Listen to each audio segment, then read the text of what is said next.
Akhlak Syekh Abdul Qadir Al-Jailani, kita tahu beliau Sultanul Aulia. Suatu hari Syekh Abdul Qadir Al-Jailani ketika istirahat di malam hari, ada pencuri masuk ke rumah Syekh Abdul Qadir Al-Jailani. Ini pencuri gak paham kalau ini rumah waliullah. Ketika masuk ke rumah Syekh Abdul Qadir Al-Jailani mau ngambil uang, subhanallah, ada yang ngetok pintu rumah Syekh Abdul Qadir Al-Jailani. Duk duk duk. Assalamualaikum Syekh.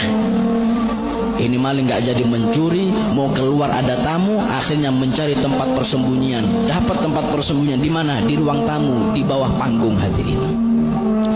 Orang zaman dahulu itu ruang tamunya jarang yang ada kursinya, pakai panggung. Kalau bahasa Jawanya pakai ambeng.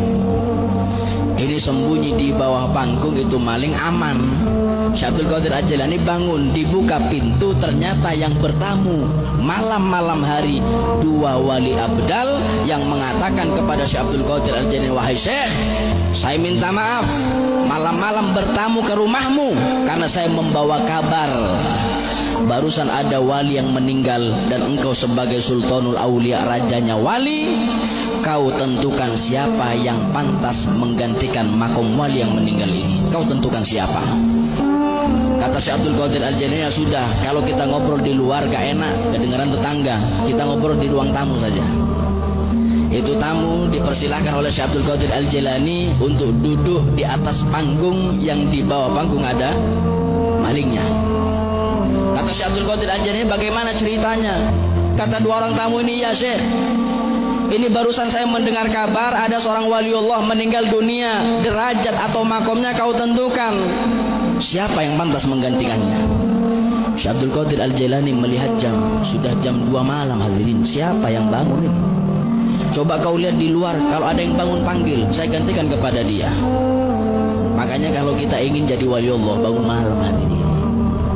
Salat tahajud, ma'uqidal waliyu illa bilail. Allah subhanahu wa ta'ala melantik hamba menjadi waliullah kapan? Malam hari ketika munajat kepada Allah.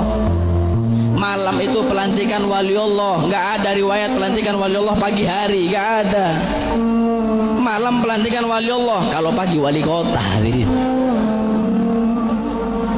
Kadang nih kita masya Allah ziarah sana bagus. Ketika ditanya mau apa, saya mau jadi wali, mau jadi wali. Sholat subuhnya jam 8 kadang, hadirin.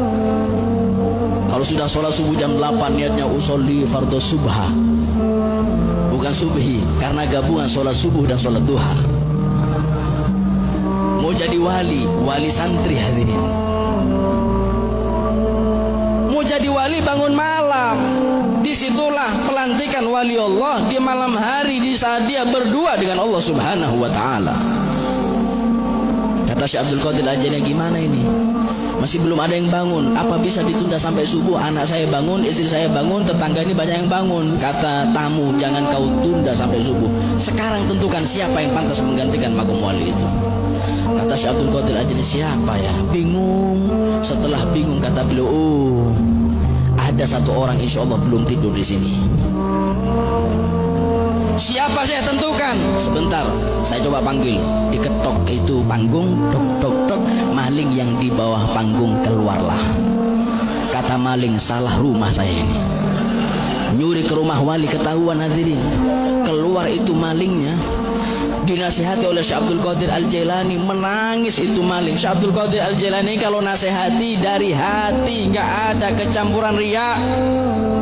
Kalau kita ingin nasihati saudara kita yang mereka jauh dari Allah, tata niat terlebih dahulu. Ma kharaja minal janan dakhalal janan. Sesuatu nasihat kalau keluar dari hati, masuknya ke hati. Kadang kita nasihati orang ini ada kecampuran sombongnya, ada kecampuran riaknya, nggak masuk ke hatinya. Syekh Abdul Qadir Al-Jailani menasihati maling itu menangis, bertaubat kepada Allah, mengambil wudhu, sholat 2 rakaat. Selesai sholat, kata Syekh Abdul Qadir Al-Jailani kepada tamu, makom wali yang meninggal, berikan kepada maling ini.